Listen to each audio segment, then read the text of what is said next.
बोले भक्तवत्सल भगवान की जय। जयोरुगाय भगवन्नुरुक्रम नमोस्तुते। नमो ब्रह्मण्य देवाय त्रिगुणाय नमो नमः। नमस्ते प्रश्निगर्भाय वेदगर्भाय वेधसे। त्रिनाभाय त्रिपृष्ठाय शिपिविष्ठाय विष्णवे।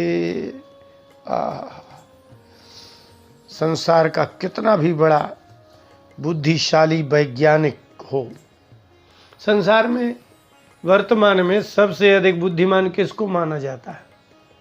वैज्ञानिकों को। उन वैज्ञानिकों ने इस पदार्थ विज्ञान को लेकर के जितने भी भोगी नवयुवक हों, वृद्ध हों, सबको भोगी ही बना दिया। और यह उनके मन में भर ही दिया कि प्रकृति अपने आप ही काम करती है, अपने आप ही सब कुछ हो रहा है, जबकि संसार में अपने आप कुछ होता नहीं है। हमने तो बताओ आप कुछ अच्छा अपने आप होता है क्या? अपने आप कुछ होता ही नहीं है। बिना नियम है कि जब तक कोई कुछ करता नहीं है तब तक कुछ होता नहीं है। कोई ना कोई तो करने वाला होगा, लेकिन पता नहीं। अब कलयुग भगवान की दया है, जैसा आप कह दें। इसलिए बड़ी आश्चर्य की बात ये नहीं है। बड़े आश्चर्य की बात तो ये है कि इस भोगवाद में व्यक्ति की जो भोगवाद में सारा अध्यात्म समाप्त हो गया और मनुष्य की बुद्धि बिल्कुल जड़ हो गई और जड़ पदार्थों के ही भोग में उसकी वृत्ति हो गई। तो कहा जाता है, तो इसलिए इनको सिखा दिया गया कि भाई होता ही नहीं है, कुछ होता ही नहीं है। माने भगवान शब्द है, ईश्वर शब्द है, आप जो भी कहें, कुछ होता ही नहीं है। बस ये सब अपने आप हो रहा है। जबकि खेत में बिना बीज बोए अपने आप कैसे हो सकता है? इसलिए बीजांकुर न्याय है ना। आप यदि बीज में अंकुर नहीं उत्पन्न होता है तो आप उसको अंकुरित नहीं कर सकते। ऊपर से जल वर्षा नहीं होती तो नहीं कर सकते। लेकिन ये सिद्धांत ही कह दिया गया कि नहीं नहीं, कुछ और कोई इसको करने ही वाला नहीं है, सब अपने आप हो रहा है। तो अपने आप तो आप जिंदा हो, क्या हो रहा है आपके यहाँ? आप क्यों परिश्रम कर रहे हो जब अपने आप होता है? अपने आप कुछ, सब कुछ होने दो ना। अपने आप कुछ होता है क्या? जब कुछ नहीं होता तो रोते हैं, जब कुछ करना है तो करने लगते हैं। श्रीमद् भागवत के जब गर्भ में, श्रीमद् भागवत के 10वें स्कंद के दूसरे अध्याय में देखिए कि जब भगवान देवकी के गर्भ में प्रवेश करते हैं तो उसकी कांति बढ़ जाती है देवकी की। तो कंस को लगा कि निश्चित ही ये मुझे मारने वाला इसके गर्भ में आ गया है। बड़ी विलक्षण बात है। और जब भगवान प्रकट हो गए तो देवकी हो, वसुदेव हो, कोई भी ऋषि मुनि हो, भगवान अपने स्वरूप का वर्णन ऋषि मुनियों से ही करवाते हैं, अपने भक्तों से करवाते हैं, जबकि स्वयं में अनंत हैं। अच्छा बताइए, आपको कल का पता नहीं है ना कि कल क्या होने वाला है। लेकिन कोई ऋषि मुनि, उनका भक्त कल की बात कहने लगे तो इसका मतलब है कि ये उसकी वाणी नहीं है, क्योंकि उसने तो देखा ही नहीं है। इसलिए भगवान ही अपने भक्तों के हृदय में बैठ करके और अपने स्वरूप का वर्णन करवाते हैं। ध्रुव के गाल में शंख स्पर्श करा के भगवान ने अपनी बात कहलवा दी मनुष्यों के लिए। इसी प्रकार से देवकी के सामने और वसुदेव के सामने जब भगवान प्रकट हुए तो देवकी ने स्तुति की। देवकी ने स्तुति नहीं की, देवकी के अंतःकरण में विराजमान भगवान ने उनके मुख से अपने स्वरूप का दर्शन करा दिया लोगों को। देवकी ने कहा कि हे भगवान, श्रीमद् भागवत के 3 अध्याय के 25वें श्लोक में एक विलक्षण बात कही देवकी ने। पर यह भी ध्यान रखिएगा, यह देवकी नहीं कह रही है, देवकी के अंतःकरण में अंतर्यामी स्वरूप से विराजमान भगवान कह रहे हैं और देवकी का मुख है मात्र, बस।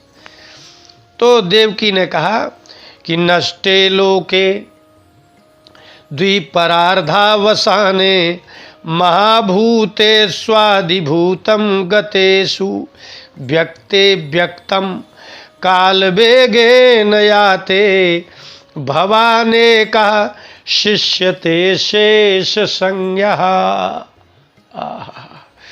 सारे वैज्ञानिकों को, जितने बुद्धिमान है, अभी ये भगवान के ही तो बनाए हैं, कितना बोलेंगे, गलत ही बोल सकते हैं, सही नहीं बोल सकते। भगवान के विषय में कुछ नहीं सही बोल सकते, पदार्थ के विषय में भी कुछ सत्य नहीं बोल सकते।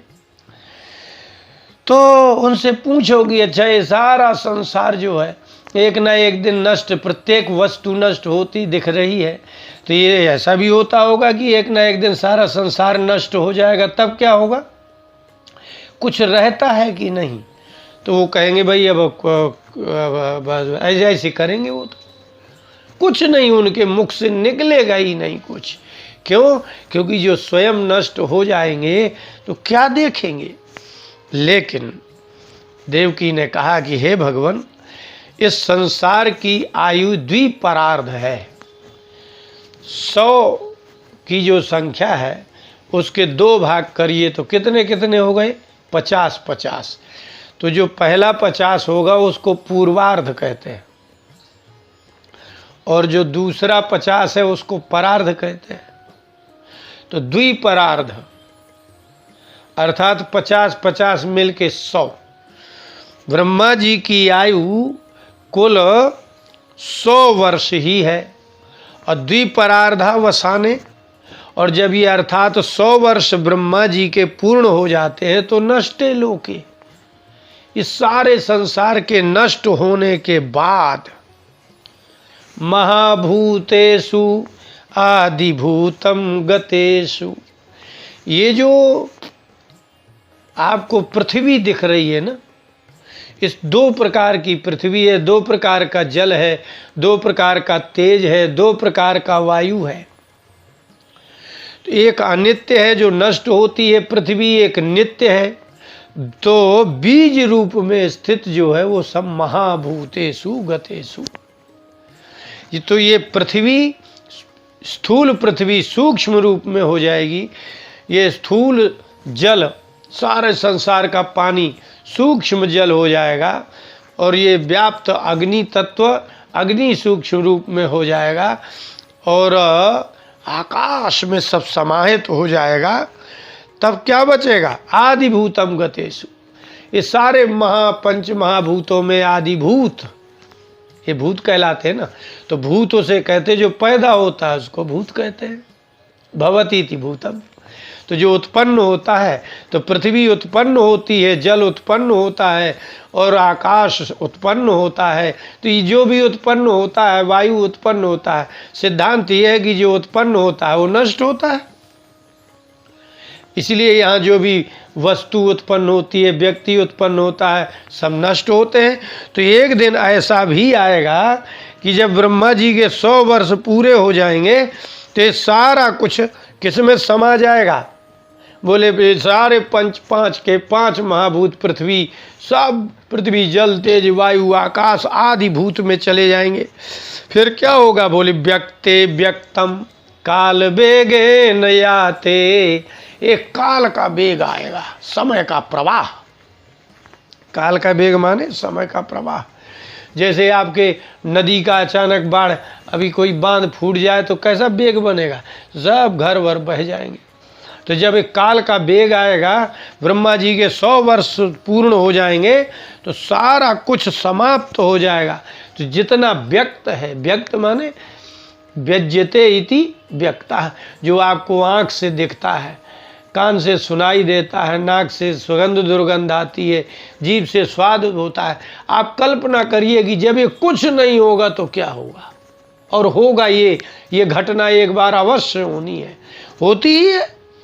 नष्टे लोके द्विपरार्धावसाने, ये स्वर्ग नरक साताल पाताल सुतल सब कुछ नष्ट हो, कुछ नहीं बचेगा। तो जब पानी भी नहीं होगा, पृथ्वी भी नहीं होगा और वायु भी नहीं होगा, तो क्या होगा?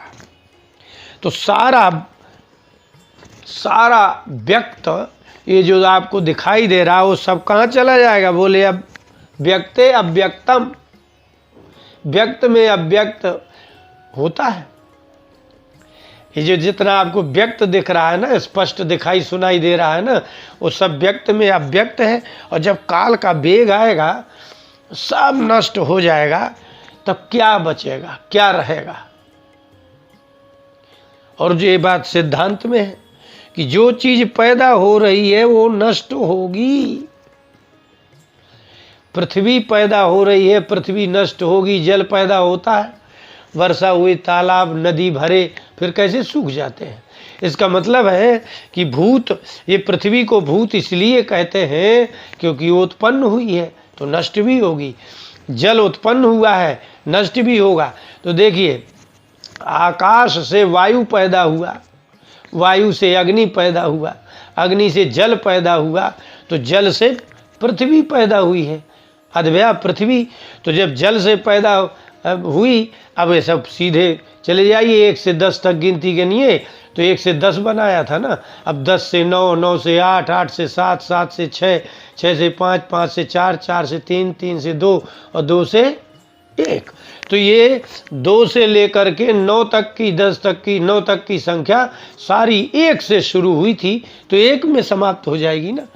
इसलिए देवकी ने कहा, भवाने कहा शिष्यते शेष संज्ञा, आप एक संख्या है, एक।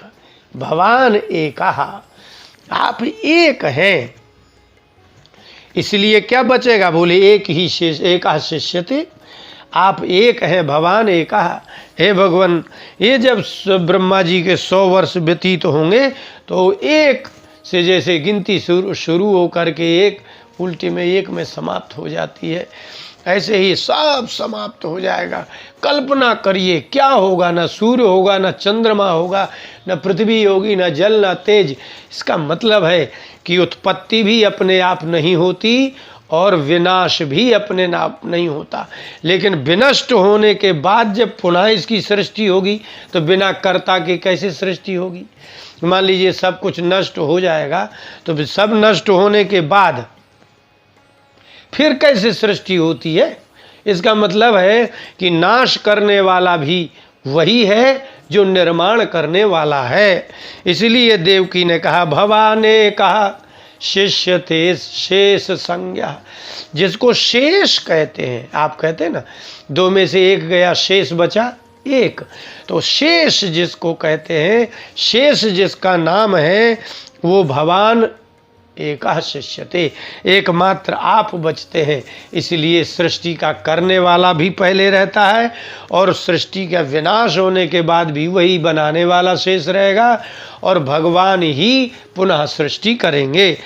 बोलिए भक्तवत्सल भगवान की जय।